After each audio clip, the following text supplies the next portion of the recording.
छत्तीसगढ़ी गाने देखने के लिए हमारे YouTube चैनल को सब्सक्राइब करें और नए अपडेट्स जानने के लिए बेल आइकन के बटन को क्लिक करें।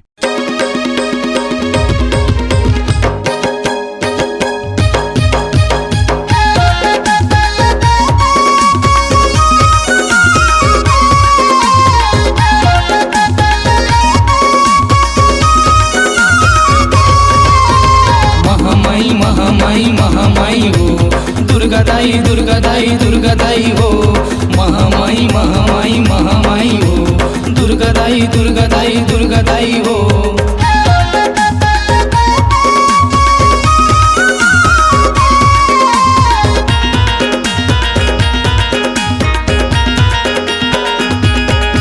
गाड़ा गाड़ा जोहार तोला दाई हो हे रतनपुर हिन महामाई दाई हो हे गाड़ा गाड़ा जोहार तोला दाई हो हे रतनपुर हिन महामाई दाई हो।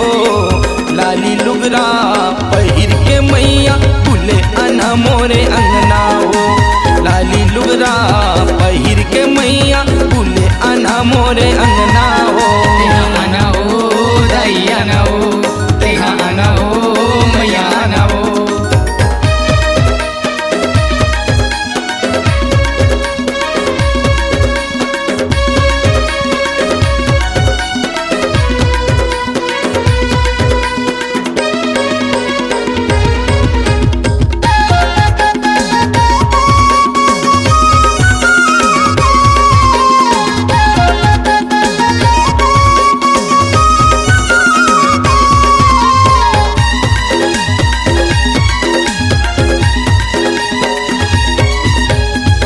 झूले आगे नवरात्रि के महीना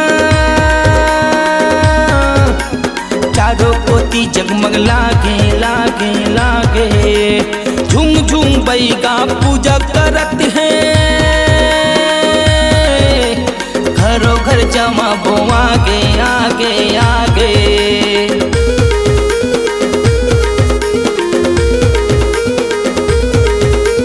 झूल आगे नवरात्रि के महीना चारों कोती जगमग लागे लागे लागे झूम झूम बैगा पूजा करत है घरों घर जावा बो आगे आगे आगे। तेहा बगुआ माँ बैठे रही बेकाओ तेहा आना आना मोरे दाई हो तेहा बगुआ माँ बैठे रही बेकाओ तेहा आना आना मोरे दाई हो। लाली लुगरा पहिर के मैया फूले आना मोरे अंगना हो लाली लुगरा पहिर के दाई फूले आना मोरे अंगना हो। तेहा आना हो दाई आना हो तेहा आना हो मैया आना हो।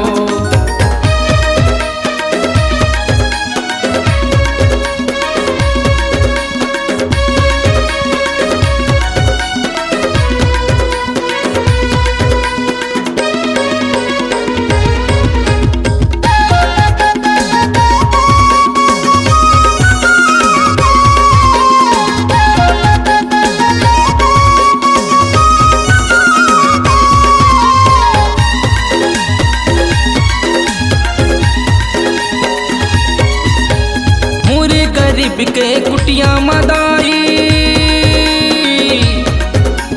थोर कुनी चरण मढ़ा देना देना दे एक झलक देखा के वो दाई जिंदगी ला पावन बना देना देना दे।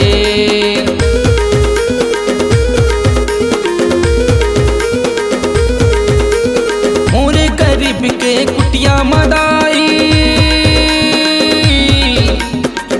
कुनी चरण मढ़ा दे हा दे एक झलक देखा के वो दाई जिनकी ला पावन बना देना देना दे। कल सा दिया ला मैं हाँ जलाए हो तेहा आना आना मोरे दाई हो कल सा दिया ला मैं हाँ जलाए हो तेहा आना आना मोरे दाई हो। लाली लुगरा पहिर के मैया फूले आना मोरे अंगना हो लाली लुगरा पहिर के मैया फूले आना मोरे अंगना हो। गड़ा जोहार तोला दाइयो, हे रतनपुर हिन महामाई दाइयो, हे गाड़ा गाड़ा जोहार तोला दाइयो, हे रतनपुर हिन महामाई दाइयो। लाली लुगरा पहिर के मैया फूले आना मोरे अंगनाओ, हे लाली लुगरा पहिर के मैया फूले आना मोरे अंगनाओ।